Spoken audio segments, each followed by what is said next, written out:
welcome everyone to the BCLT and Berkeley Law Student Series. Today we have something I think is among the more mysterious areas of law for a lot of law students, and quite frankly, for a lot of lawyers, but one of the most critical. And when you talk to people in these groups or in this group, they always love the practice. And they're interesting to listen to because the issues that come up are really at the core of how businesses are working these days. But if you've heard me talk before, I'm a patent lawyer by trade, patent litigator. There are a lot of jokes about how boring patent lawyers are. Most of them are true.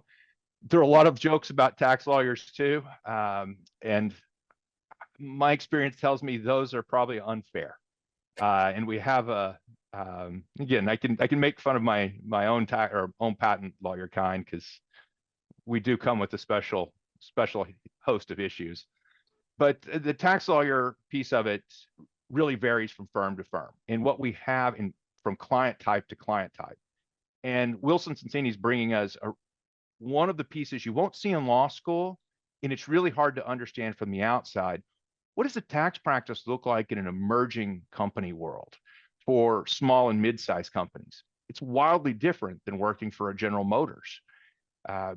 And a lot more fast-paced in my experience, and maybe a lot more cleanup from time to time, as emerging companies are sometimes known to do things incorrectly and have to have them get fixed a little bit later.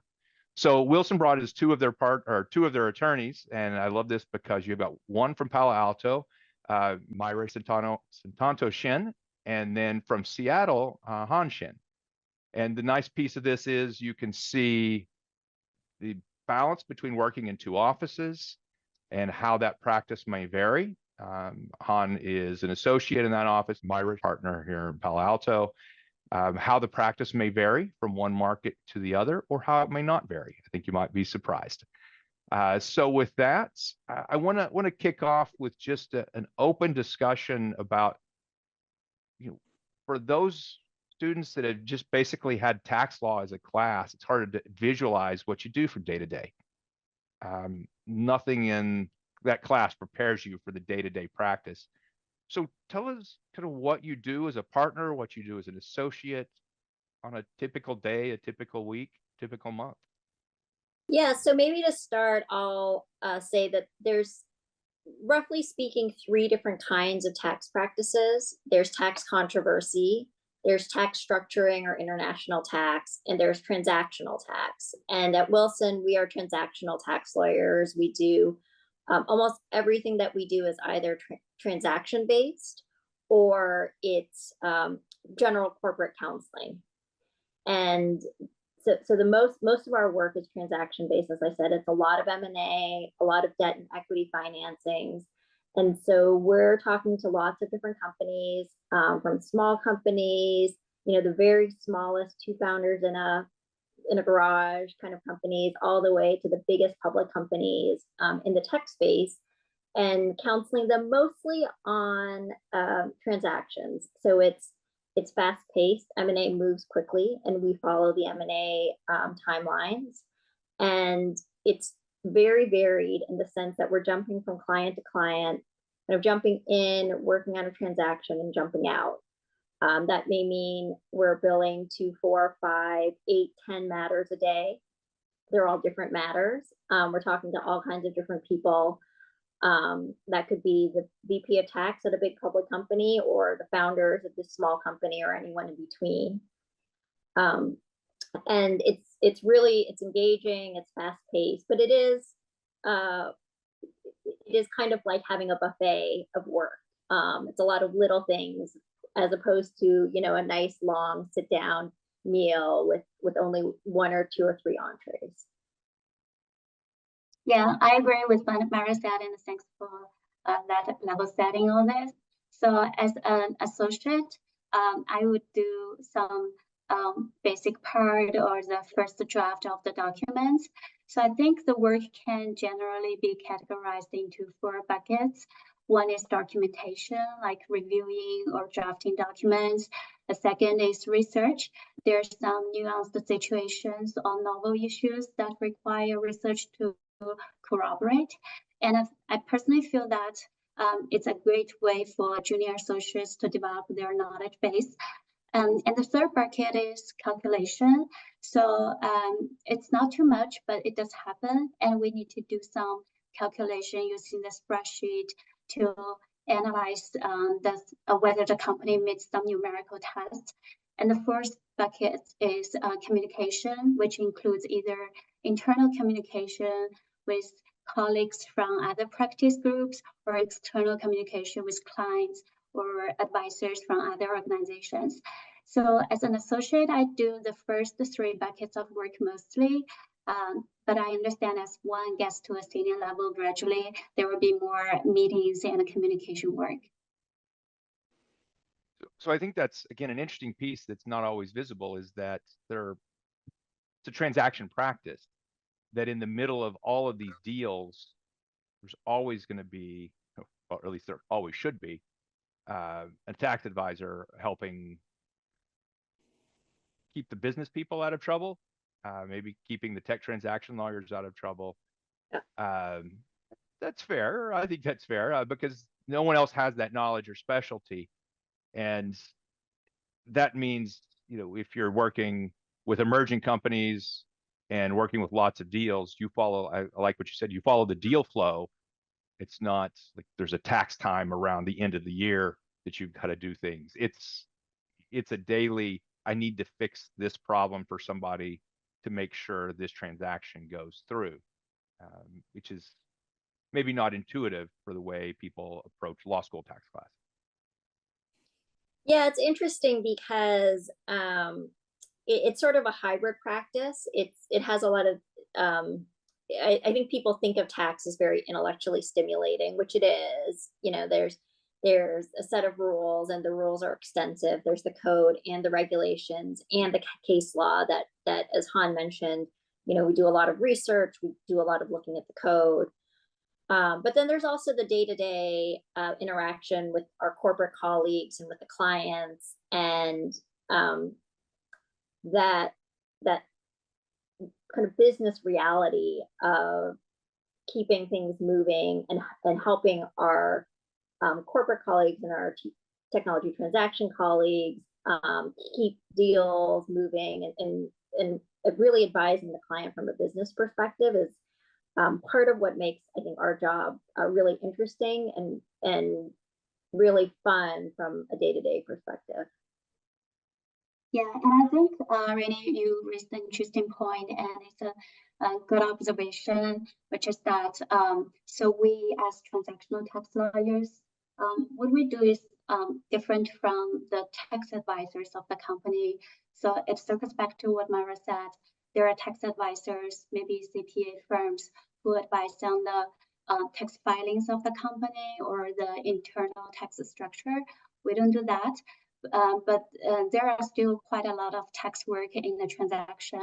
We want to make sure the transaction is structured in a tax efficient way. And we want to make sure everything happens in the transaction is compliant with tax rules. So those are the things we are doing at Wilson. So how did you get to this practice, doing tax and then transactional based tax, and then maybe transactional tax for emerging company type businesses? You want to go first? Yeah, I think so. You talk about startup companies, tech companies. That's these companies have some tax issues that are more frequently seen to those companies, and we at Wilson wanted to make sure we really are familiar with the issues that they face on a daily basis. And on the other hand, I would think that because startups and technology companies, they are developing really disruptive technologies. So we also want to make sure we also understand the business side of their needs. So I would personally learn about the technology, the updates in the tech industry. So that's also a fun part of working with this client base. Yeah, I came to Wilson Sonsini Tax a little bit differently. I came to Wilson Sonsini first as a summer associate. I had an idea that I wanted to do tax, but I wasn't 100% sure. And so when I interviewed, I met with some technology transaction lawyers, I met with some corporate lawyers, I met with the employee benefits group, and employee benefits is an area that crosses corporate and tax. And I met with tax, and I liked everyone. I really liked everyone I met. And I really felt like that was a good sign that Wilson Sonsini was going to be a good place for me to work, whether it was in tax or not in tax. And, you know, sort of found the tax group while I was a summer associate, did a lot of work with them, and just have continued with them ever since. I'd like to pretend that I knew that I wanted to do transactional tax when I was interviewing for my summer associate position, but the reality was I didn't really appreciate the difference. It's definitely the right practice for me because I like to jump from thing to thing. I like to stay busy, and I like that style of practice, but it was less deliberate than maybe it should have been.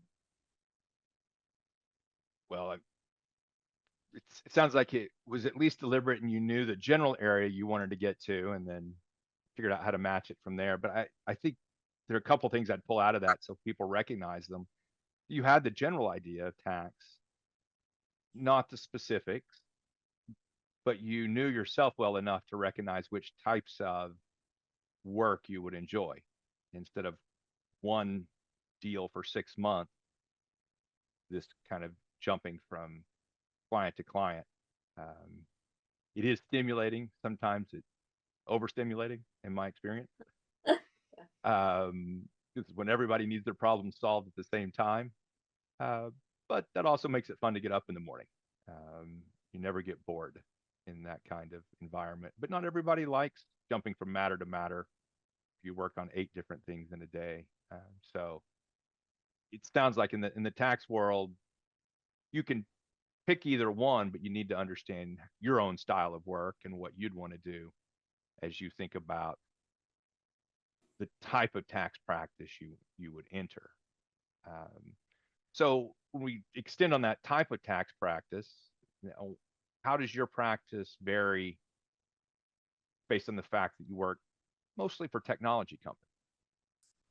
So I think that the issues that technology companies face are different than issues other companies in other industries face. That there's certain tax issues that are unique to different industries, and at the end of the day, it's the same tax code, it's the same law, and the same rules apply. But it's more about understanding like concepts, sort of understanding the technology, understanding the business, and then thinking about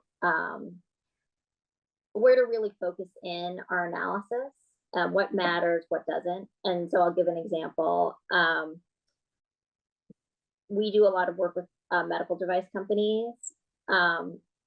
For medical device companies, the runway can be really long from before they're even generating revenue, before they even sell a product.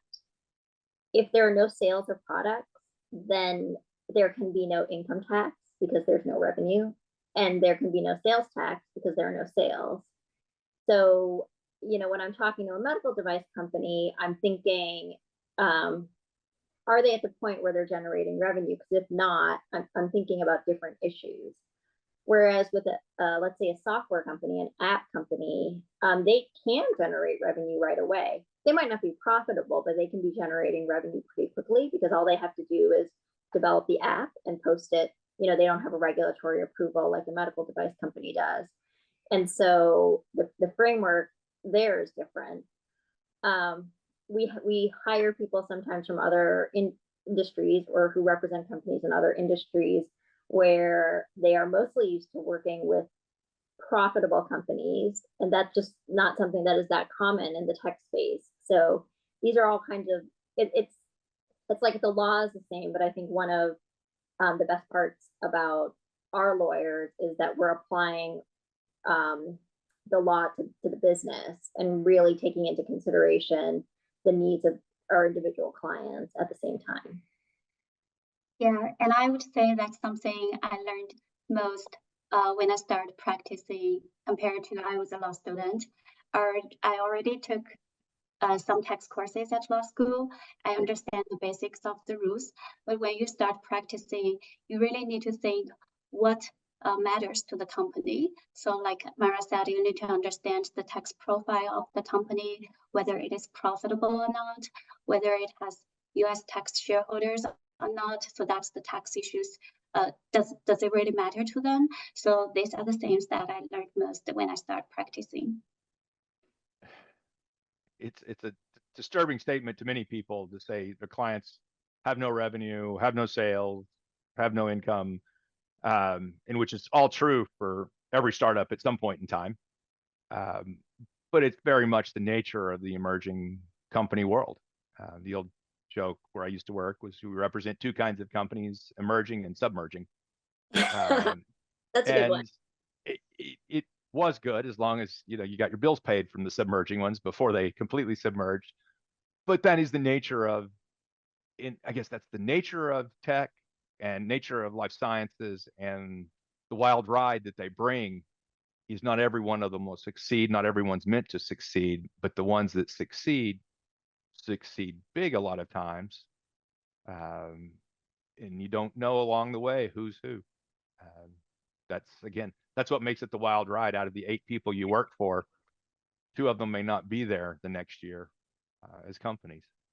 Yeah, and that's a bit tricky, talking about representing emerging companies. The reality is you can't tie up every loose end when you're working with an emerging company because they can't pay the bills, right? That so the approach to representing an emerging company is different than representing a more stable company, a bigger, more stable company. And we do both at Wilson, but what you're trying to protect against is not submerging the company through your legal bills, but at the same time, making sure that there's the opportunity for that company to succeed past, the 6 of 8, to be one of those 6 of 8 that continues the next year, and then the 4 of 8 that continues to the next year. And so there's, I think that there's a real interesting dance that takes place on a day-to-day basis in that regard when you're representing kind of the smaller emerging companies, and really trying to give advice that is practical enough that they can succeed under their own merits. And that's a skill in itself. That's one that's learned from good mentors, from good clients that are at least communicative of what they need, or when they have to lay off their salespeople to pay their legal bills. That's usually a bad sign. Yes. So I would love to turn to you. You work in the Seattle office as an associate. What's the experience like, and how do you make sure that you develop your skill set? Yeah, that's a great question, because when I joined, Myra is in Palo Alto, some tax partners are in different offices. So I was wondering if I can get enough supervision and instructions from my colleagues. Actually, I do get all of these instructions. I think when people start to work remotely more and more often, we use video calls a lot. So we wanted to use video calls to mimic the open door policy, like we were under the same roof. So whenever I want to ask a quick question, I would ping the partner whether it's okay to talk them immediately, or if it's easier to talk than write down. When I need to communicate with the corporate associate, I would pick up the phone. So with these mechanisms in place, I feel that it's as easier as when people work in the same office. Well, Myra, your perspective, mentoring associates in other offices, how has that worked? I mean, that's something that's been developing over the last few years rapidly. It's been around for a couple of decades in different different forms, but no one's been really forced to do it. And how do you see it from the partner perspective? Yeah, so the first thing I'd say is our group has always been national. It's always been the case that we've had people in different offices. And when I was an associate, one of the partners that I was most close to was in our DC office. And you kind of just have to develop relationships that way when, especially if you're in a small group. As Han mentioned, we do a lot of video calls. I meet with my associates once a week or once every 2 weeks, depending on their seniority, really to stay on top of the things that we're working on, as well as just connect and make sure that we're connecting, that we're connecting on a regularly scheduled basis. Because what I find is that if we leave it up to chance, we might just, things might slip through the cracks. And so it's good to have that scheduled time on the calendar. I also try and go up. I'm going up to Seattle tomorrow, actually, to see some of the associates in Seattle. And if there are opportunities with the firm to come down to Palo Alto, and that we'll really try and make an effort to get together. So I think that there's a lot of opportunities, but it does take a concerted effort on both my part and the part of the associates to make sure that we're taking advantage of those opportunities to connect on a regular basis. So Myra used a phrase, I don't think it's come up in these discussions before, but it's incredibly important, that you're a national practice. And I want to make sure the students understand what that means. Most firms have people in practice groups placed around the country. That means you have a group spread across the country. It doesn't actually mean it's a national practice. National practice is much closer to being location being almost irrelevant. People pick up the phone and find the expert wherever they're at, whatever time zone they're in, without real concern for location. So, I mean, that's what I grew up in, doing patent litigation. Never had your team from the same city. You was always spread out, just because patent litigators were hard to find with the right expertise. You found the right expertise without paying attention to location. That's what I hear you saying about your tax practice. It really is one group that happens to be spread out across the country. Yeah, that's absolutely right. And we support corporate colleagues and our technology transaction colleagues who are across the country as well. And it's not like, the corporate partners in Seattle only call people in Seattle. They're free to call whoever they want. And sometimes they make calls based on geography because it's easier to go down the hall. And sometimes they make calls based on their relationships or based on practice area, specialty, etc. The one thing, and I think you alluded to this a little bit earlier, I do think it is nice for associates to be with other associates to the extent possible, and to be with a partner. So while we are mostly spread out, we typically hire our junior associates into an office where there's a partner, and ideally an office where there's other associates, because it really strengthens that connection and gives the junior associate points of contact and the ability to ask kind of dumb questions that they wouldn't otherwise get. Yeah, that we were talking about that earlier, that it's never good to be alone. Yep. The only lawyer with a specialty in a particular office, or the only partner, or the only associate. You really learn, and you're going to get mentorship and a shoulder to fall back on when you've done something silly, by having somebody around you that's in a similar situation. So one of the nuances of being spread across the country, you don't want to pick your location and be alone. Wonderful.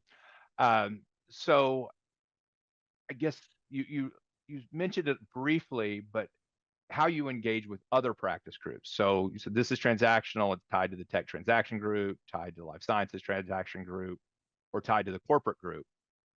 How do you interact with those groups in the physical office that you're in or across the nation? Han, do you want to take this one? Yeah, I think I So first of all, we are a small group, so we are in high demand. So most of the time they reach out to us asking if you can look at this document, look at several tax provisions in those documents. So just as you said, we interact with a lot of groups like M&A, tax transaction, or the group that handling lending business, etc. So and as a specialty, we are supposed to answer all of their questions on different practices. So that's a challenge to me because you need to pick up the knowledge in different areas. Yeah. Yeah, so it's a lot of it's mostly them calling us. One of the things that we do is to remind our colleagues of our existence, to make sure that, you know, just again, a lot of it is connection building, relationship building. And we find that people are more likely to reach out to us if they're comfortable, right? If they develop that relationship. And so one thing that's really great, like Han was a summer associate. She's developed connections with corporate, some, you know, her corporate colleagues that she was summer associates with, junior associates that she's met over the years. And those are the people who are calling her with questions. And then, you know, obviously she funnels them up the chain as appropriate, but it's, you know, it's really important for us just to make sure that our colleagues feel comfortable calling us with questions, so that they're not intimidated and they're willing to reach out on a regular basis. I do think that's one of the interesting things, and you know, Han used the word specialty group. I'm not sure that everybody would understand what that means. It's this high degree of knowledge that no one else has. You're kind of indispensable if people are going to do these deals correctly. No one else can learn the knowledge. In fact, most people are afraid to try to learn it. But it's not common. Not every group within a law firm is deeply tied to every other group. But I think of tax and ERISA as the two groups that are just tied to every other group in a law firm, whether it's tech transactions, whether it's IP litigation. That was where I dealt with tax lawyers, putting settlement agreements together, those types of things. I always needed help on those things, those issues. It's hard to imagine a firm working without this this tax transaction group being deeply tied. But I was thinking back when you said reminding people of your existence. I distinctly remember the first tax presentation I saw as an associate. I'm like, huh, I didn't know I needed those people, but I do. And then I got to thinking about all the times maybe I needed them earlier, but we just won't talk about those now.